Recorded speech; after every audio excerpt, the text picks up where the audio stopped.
Assalomu alaykum aziz tomoshabinlar. Bugun men siz bilan juda ham muhim, hatto shoshilinch xabar bilan bo'lishmoqchiman. Agar siz O'zbekistonda kvartira egasi bo'lsangiz, demak bu video aynan siz uchun va uni oxirigacha diqqat bilan tomosha qilishingiz shart. So'zlarimga diqqat qiling. Aprel oyining oxirigacha amalga oshirishingiz zarur bo'lgan bir qator muhim ishlar bor. Bu shunchaki ogohlantirish emas, balki mulkingizga tegishli bo'lgan jiddiy huquqlaringiz va majburiyatlaringizga ta'sir qiladigan o'zgarishlar haqidagi fundamental ma'lumotdir.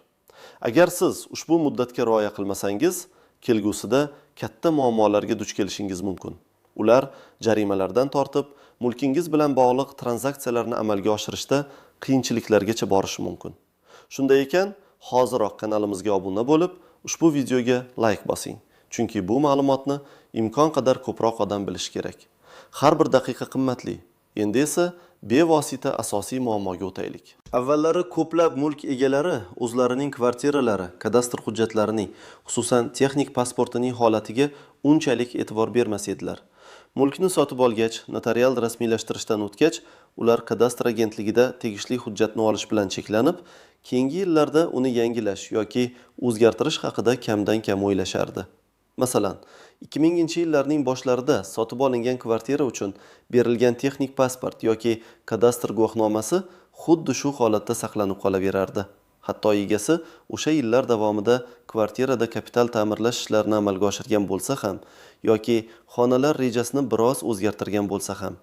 Ba'zi fuqarolar hatto o'z mulkiga tegishli maydonni o'zgartiruvchi kichik qo'shimchalar kiritishgan. Masalan, balkonlarni istilgan xonaga aylantirish yoki xonalar o'rtasidagi devorlarni olib tashlash kabi. Lekin bu o'zgarishlarning barchasi kadastr hujjatlarida aks ettirilmay qolaverardi. Bu bir qator sabablarga ko'ra yuzaga kelardi. Kimdir buning zarurligini bilmasdi, kimdir qiyinchiliklardan qo'rqib jarayonni kechiktirardi, kimdir esa shunchaki beparvolik qilar edi. Asosan mulk egalari faqat mulkni sotish, hadya qilish yoki vasiyat qilish zarurati tug'ilgandagina kadastr idoralariga murojaat qilishardi. O'shanda esa allaqachon kech bo'lgan bo'lardi va bir qator muammolar yuzaga kelardi. Lekin endi vaziyat tubdan o'zgardi. Hukumat tomonidan qabul qilingan yangi qonunchilik hujjatlari va normativ huquqiy aktlarga muvofiq mulk egalarining o'z kadastr hujjatlarini yangilashi va ularning haqiqiy holatiga mos kelishini ta'minlash shart bo'ldi.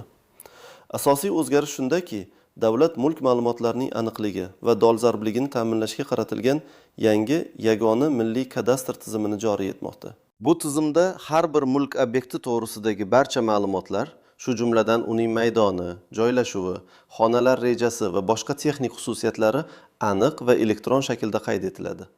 Bu o'zgarishning asosiy maqsadi barcha mulk obyektlari to'g'risidagi ma'lumotlarni maksimal darajada aniqlashtirish, mulk bilan bog'liq noqonuniy harakatlarning oldini olish, shaffoflikni oshirish va mulk egalarining huquqlarini ishonchli himoya qilishdir.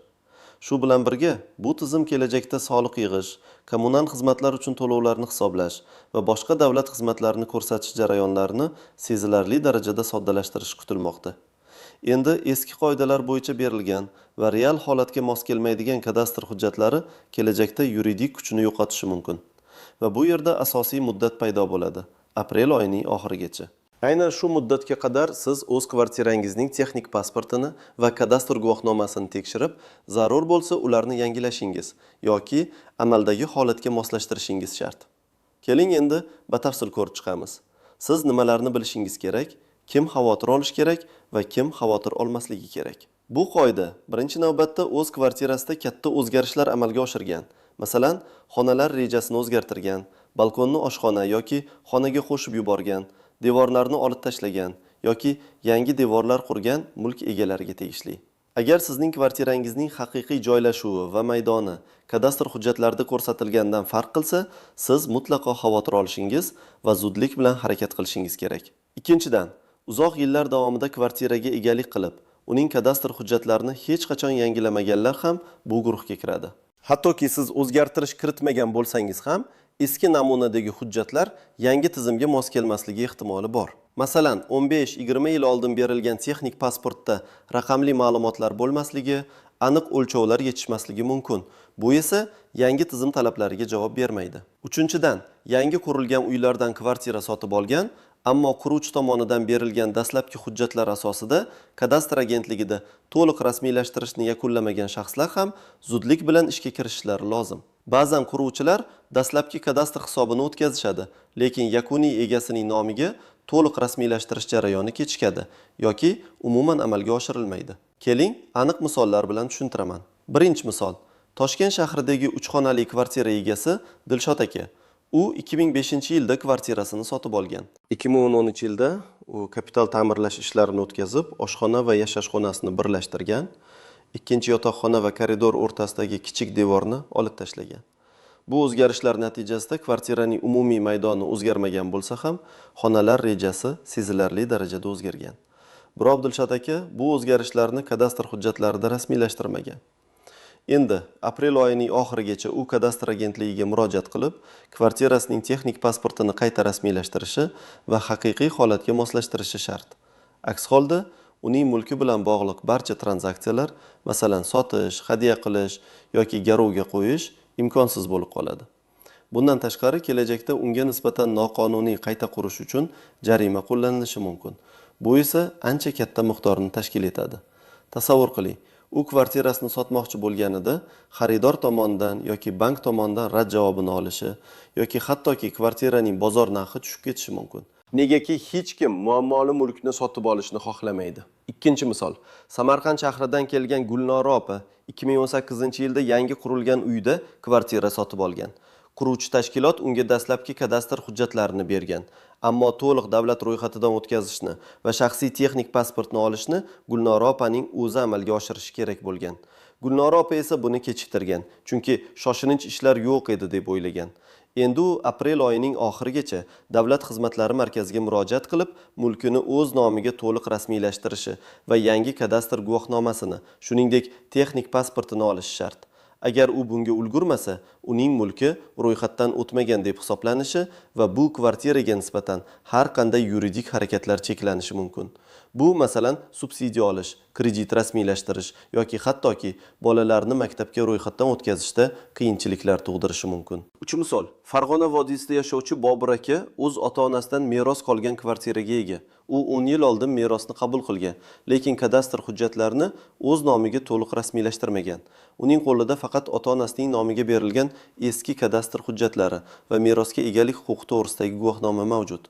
Hozir u yangi qoidalar asosida o'z nomiga yangi kadastr hujjatlarini rasmiylashtirishi shart. Aks holda u ushbu mulkning to'laqonli egasi sifatida tan olinmasligi va unga nisbatan huquqiy himoya choralari kamayishi mumkin. Ya'ni kimdir uning nomidan foydalanib, firibgarlik qilishga uringan taqdirda Bobur aka o'z huquqlarini himoya qilishda ancha qiyinchiliklarga duch kelishi mumkin. Kimlar xavotir olmasligi kerak? Agar siz yaqin vaqt ichida, masalan, so'nggi 1-2 yil ichida kvartira sotib olgan bo'lsangiz va notarius orqali rasmiylashtirish jarayonida kadastr agentligida yangi texnik pasport va kadastr guvohnomasini olgan bo'lsangiz, hammasi joyida bo'lishi kerak. Shuningdek, agar sizning mulkingizda hech qanday o'zgarishlar bo'lmagan bo'lsa va siz 2020-yildan keyin o'z kadastr hujjatlaringizni yangilagan bo'lsangiz, ehtimol siz ham xavotir olmasangiz bo'ladi. Lekin shunga qaramay, har ehtimolga qarshi sizning hujjatlaringizning holatini tekshirish ortiqchalik qilmaydi. Bu yerda asosiy mezon sizning kadastr guvohnomangiz yoki texnik pasportingizning yangi namunadagi elektron ma'lumotlar bilan boyitilganligidir. Eski, faqat qog'oz shaklidagi pasportlar yangi tizim talablariga javob bermasligi mumkin. Endi esa bu qoidalarning istisnolari, tuzoqlar va noaniq jihatlariga to'xtalib o'tamiz. Istisnolar. Ba'zi holatlarda mulk egalari bu qoidalardan istisno qilinishi mumkin.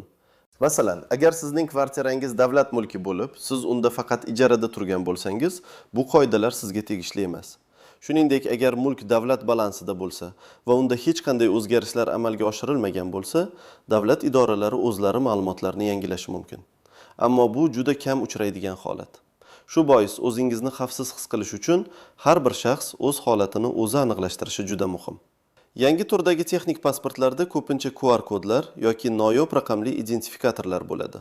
Ular orqali ma'lumotlarni tekshirish mumkin. Tuzoqlar. 1. Uchinchi shaxslarga ishonish. Ba'zi yordamchilar sizning nomingizdan barcha ishlarni bajarishni taklif qilishlari mumkin. ammo ularning xizmatlaridan foydalanishda juda ehtiyot bo'ling. Ishonchli, litsenziyaga ega mutaxassislarga murojaat qiling va ularning vakolatini tekshiring. Aks holda siz nafaqat pulingizni, balki qimmatli vaqtingizni ham yo'qotishingiz mumkin. Ba'zi firibgarlar sizdan hujjatlaringizni olib, ularni qaytarmasligi yoki soxta hujjatlar tayyorlashi mumkin. Shuning uchun har doim ishonchli manbalarga murojaat qiling. 2. Hujjatlardagi kichik tafsilotlarni e'tibordan chetda qoldirish.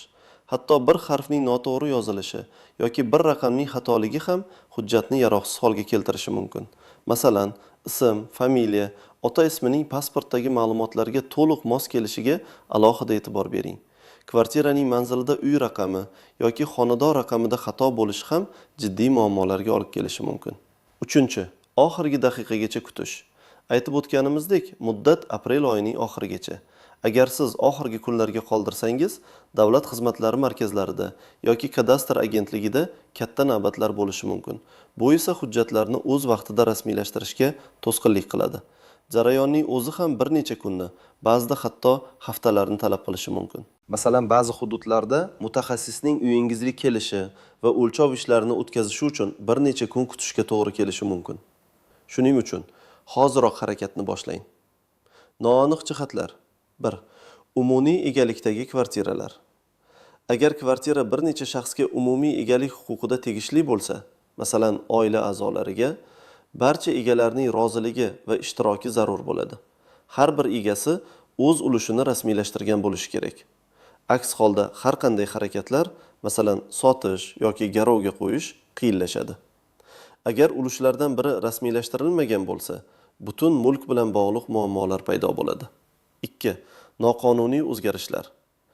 Agar sizning kvartirangizda noqonuniy ravishda qayta qurish ishlari amalga oshirilgan bo'lsa, ya'ni ruxsatsiz devorlar olingan, balkon qo'shilgan va hokazo, bu holatni qonuniylashtirish ancha murakkab jarayon bo'lishi mumkin.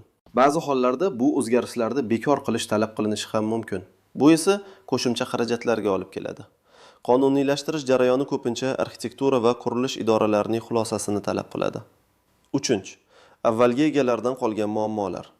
Ba'zan siz sotib olgan kvartirada avvalgi egasi tomonidan amalga oshirilgan, lekin rasmiylashtirilmagan o'zgarishlar bo'lishi mumkin. Bu holda siz yangi egasi sifatida bu muammolarni hal qilishingizga to'g'ri keladi. Shuning uchun kvartira sotib olayotganda har doim kadastr hujjatlarini sinchiklab tekshirish zarur. Agar oldingi egasi o'zgartirishlarni rasmiylashtirmagan bo'lsa, keyinchalik sizning zimmangizga tushishi mumkin bo'lgan jarimalar va qonuniylashtirish xarajatlari paydo bo'lishi mumkin. Endi esa amaliy maslahatlarga o'tamiz. Siz nima qilishingiz kerak? Birinchi qadam, hujjatlaringizni tekshiring. Birinchi navbatda o'z kvartirangizga tegishli barcha hujjatlarni, xususan kadastr guvohnomasi va texnik pasportni toping. Ularning yaroqlilik muddatiga, rasmiylashtirilgan sanasiga e'tibor bering. Agar sizda faqat eski namunadagi raqamli ma'lumotlarsiz hujjatlar bo'lsa yoki ular juda eski bo'lsa, masalan 2015-yildan oldin berilgan bo'lsa, ehtimol ularni yangilashga to'g'ri keladi. Eng muhimi, kvartirangizning haqiqiy rejasi va maydoni hujjatlardagi ma'lumotlarga mos kelishini tekshiring. Agar kvartirangizda biron bir o'zgarishlar qilingan bo'lsa, devorlar olingan, balkon qo'shilgan va hokazo, bu haqida hujjatlarda qayd etilganligini tekshirish juda muhim. Bu tekshiruvni o'zingiz ham amalga oshirishingiz mumkin. Oddiygina texnik pasportdagi rejani kvartirangizning real rejasi bilan solishtirishingiz kifoya. 2 qadam. Agar yangilash zarurati bo'lsa, davlat xizmatlari markaziga yoki kadastr agentligiga murojaat qiling. Agar sizning hujjatlaringizni yangilash zarur bo'lsa, siz davlat xizmatlari markazlariga, DXM yoki bevosita kadastr agentligining tuman, shahar bo'limlariga murojaat qilishingiz kerak. Hozirgi kunda DXM orqali ko'pgina davlat xizmatlari osonlik bilan ko'rsatilmoqda. Shuningdek, siz Yagona interaktiv davlat xizmatlari portalidan onlayn ariza yuborishingiz mumkin. Bu ayniqsa band bo'lganlar uchun qulay usul.